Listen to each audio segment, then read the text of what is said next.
আসসালামু আলাইকুম। জনপদের খবরে আমন্ত্রণ জানাচ্ছি আমি মৃত্তিকা মোস্তফা। এখনকার সংবাদ আয়োজন একই সঙ্গে চ্যানেল আর ইউটিউব চ্যানেলে এবং চ্যানেল আর ওটিটি প্ল্যাটফর্ম আই স্ক্রিনে লাইভ স্ট্রিম হচ্ছে। যাচ্ছে বিস্তারিত প্রসঙ্গে। মাগুরায় ৮ বছরের শিশুকে হত্যা চেষ্টা ও ধর্ষণের অভিযোগে সদর থানায় মামলা দায়ের করেছেন শিশুটির মা আয়েশা বেগম। মামলায় আসামি করা হয়েছে ৩ জনকে।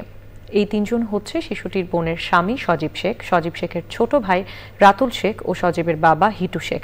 অভিযুক্ত ৩ জনই ইতোমধ্যে পুলিশের হাতে গ্রেপ্তার হয়েছে। মামলার বিষয়টি নিশ্চিত করে মাগুরার অতিরিক্ত পুলিশ সুপার মিরাজুল ইসলাম বলেন, ঘটনার তদন্ত ও সব ধরনের আইনি প্রক্রিয়া চলমান রয়েছে। মৌখিক অভিযোগের ভিত্তিতে মামলার আসামিদের আগেই গ্রেপ্তার করা হয়েছে। পরে শিশুটির মায়ের অভিযোগের ভিত্তিতে তাদের এজাহারভুক্ত করা হয়েছে। পবিত্র রমজান এলে নিত্যপণ্যের দাম বাড়িয়ে দেয় ব্যবসায়ীরা। কাঁচা বাজারের বেশিরভাগ পণ্যের দাম বেড়েছে, তবে খেজুর, ছোলা, চিড়া, মুড়ি, গুড়ের দাম এখনো বাড়েনি। চাঁদপুর থেকে বিস্তারিত জানতে সরাসরি যুক্ত হচ্ছেন সহকর্মী মোর্শেদ আলম। মোর্শেদ, চাঁদপুরের বাজারের পরিস্থিতি আমাদেরকে জানাবেন।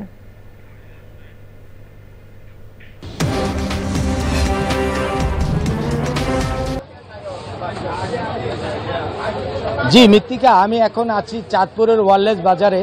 আমি দুপুর থেকে পালে বাজার এবং বিপিনীবাগ বাজারে দেখেছি নিত্য প্রয়োজনীয় জিনিসের দামের তেমন তারতম্য নেই।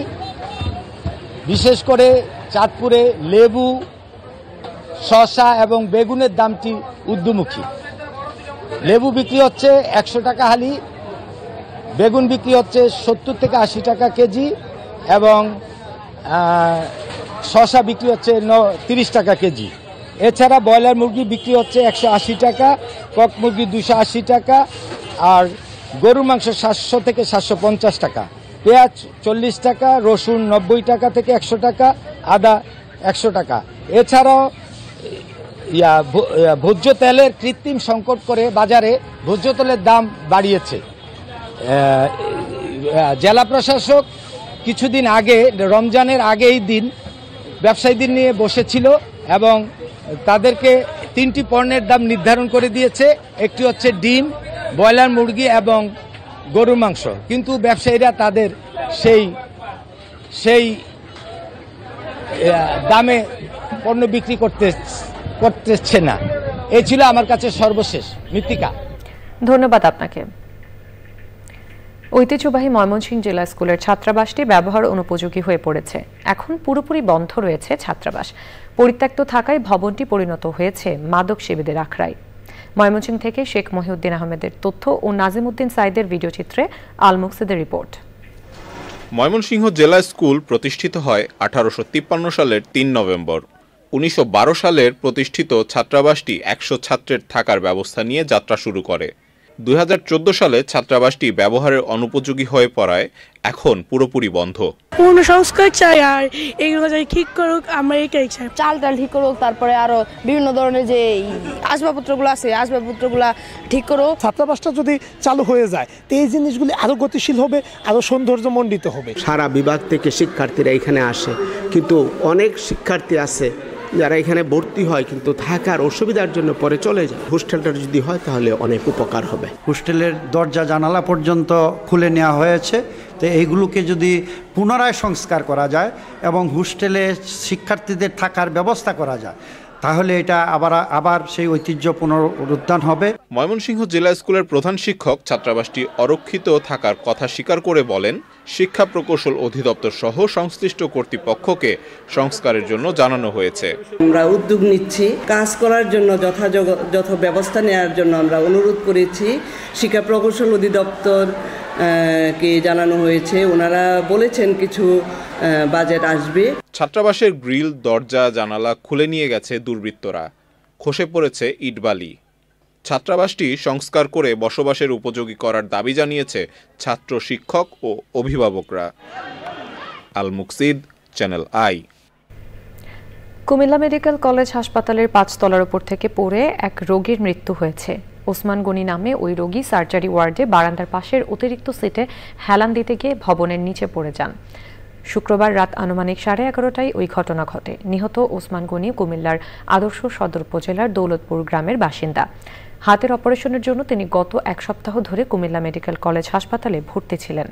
হাসপাতালের অব্যবস্থাপনা ও অবহেলায় স্বামীর মৃত্যু হয়েছে বলে অভিযোগ করেন নিহতের স্ত্রী। এবারে সারা দেশের খবর নিয়ে প্রতিনিধিদের পাঠানো তথ্য ভিডিওচিত্রে আল মুকসিদের রিপোর্ট। আন্তর্জাতিক নারী দিবসে চট্টগ্রামে জাতীয় নারী শ্রমিক ট্রেড ইউনিয়ন কেন্দ্রের উদ্যোগে সমাবেশ ও র্যালি হয়েছে। সমাবেশে বক্তারা নারী ও শিশু ধর্ষণকারীদের মৃত্যুদণ্ড নিশ্চিত করার দাবি জানান। অধিকার, সমতা, নারীর ক্ষমতায়ন ও কন্যার উন্নয়ন এই প্রতিপাদ্য নিয়ে খুলনায় আন্তর্জাতিক নারী দিবসের কর্মসূচি উদ্বোধন করেন বিভাগীয় কমিশনার ফিরোজ সরকার। শরীয়তপুরে আন্তর্জাতিক নারী দিবস পালন করা হয়েছে।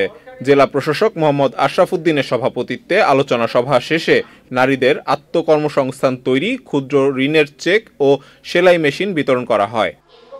নারী নির্যাতন প্রতিরোধে গাইবান্ধায় গণমাধ্যম কর্মীদের সাথে আলোচনা সভা করেছে নারী পক্ষ। আমাকে ছাড়া আমার বিষয়ে কোনো সিদ্ধান্ত নয়, এই প্রতিপাদ্য নিয়ে আয়োজিত সভায় অংশ নেন সংবাদকর্মী, নারী প্রতিনিধিরা। মানিকগঞ্জে শোভাযাত্রা ও আলোচনা সভার মধ্য দিয়ে আন্তর্জাতিক নারী দিবস পালিত হয়েছে। চট্টগ্রামের পটিয়ার শোভননন্দী ইউনিয়ন বিএনপি ও অঙ্গ সংগঠনের উদ্যোগে ৬০০ পরিবারকে ইফতার সামগ্রী বিতরণ করা হয়েছে। প্রধান অতিথি ছিলেন চট্টগ্রাম মহানগর বিএনপির সাবেক শিল্প বিষয়ক সম্পাদক মোহাম্মদ শহীদুল ইসলাম চৌধুরী। গাজীপুরে ওসির অপসারণের দাবিতে অবস্থান কর্মসূচি করেছে গণ অধিকার পরিষদের নেতাকর্মীরা। পরে নেতাকর্মীরা পুলিশ কমিশনার বরাবর স্মারকলিপি দেয়। মানিকগঞ্জে জমি নিয়ে বিরোধের জেরে নারীসহ কয়েকজনকে কুপিয়ে আহত করার ঘটনায় জড়িতদের শাস্তির দাবিতে মানববন্ধন করেছে ভুক্তভোগী পরিবার ও এলাকাবাসী। মেহেরপুরে নদ নদী, খাল ও পুকুর খনন এবং পানি সম্পদ মন্ত্রণালয়ের প্রকল্প গ্রহণের গণশুনানি করেছে পানি উন্নয়ন বোর্ড। পাউবোর্ড নির্বাহী প্রকৌশলী আব্দুল হান্নান প্রধানের সভাপতিত্বে প্রধান অতিথি ছিলেন অতিরিক্ত জেলা প্রশাসক তাজওয়ার আকরাম সাকাপি ইবনে সাজ্জাদ। নীলফামারী মেডিকেল কলেজ বহাল ও স্থায়ী ক্যাম্পাসের দাবিতে মানববন্ধন ও বিক্ষোভ মিছিল করেছে বিভিন্ন প্রতিষ্ঠানের শিক্ষার্থী, শিক্ষক, বিভিন্ন রাজনৈতিক দলের নেতাকর্মীরা। পবিত্র স্টার সানডেতে সরকারি ছুটি ঘোষণা সহ ৯ দফা দাবিতে সাতক্ষীরায় আশাশুনি উপজেলায় বড়দল গির্জায় সমাবেশ করেছে খ্রিস্টান ধর্মাবলম্বীরা। সমাবেশে প্রধান অতিথি ছিলেন বাংলাদেশ খ্রিস্টান অ্যাসোসিয়েশনের কেন্দ্রীয় সভাপতি নির্মল রোজারিও। পটুয়াখালীর চেম্বার অব কমার্স অ্যান্ড ইন্ডাস্ট্রিজের বার্ষিক সাধারণ সভা এবং ইফতার মাহফিল অনুষ্ঠিত হয়েছে। চেম্বার সভাপতি মোহাম্মদ কালাম হোসেন সভাপতিত্বে প্রধান অতিথি ছিলেন জেলা বিএনপির সদস্য সচিব স্নেহাংশু সরকার কুট্টি। বক্তব্য রাখেন পৌরসভার সাবেক মেয়র মোস্তাক আহমেদ, চেম্বারের সাবেক সভাপতি জাহাঙ্গীর হোসেন শিকদার ও অন্যরা। আল মুকসিদ, চ্যানেল আই। জনপদের খবর আজকের মতো এই পর্যন্তই। একটু পর কৃষি সংবাদ দেখার আমন্ত্রণ জানিয়ে শেষ করছি। ধন্যবাদ সবাইকে।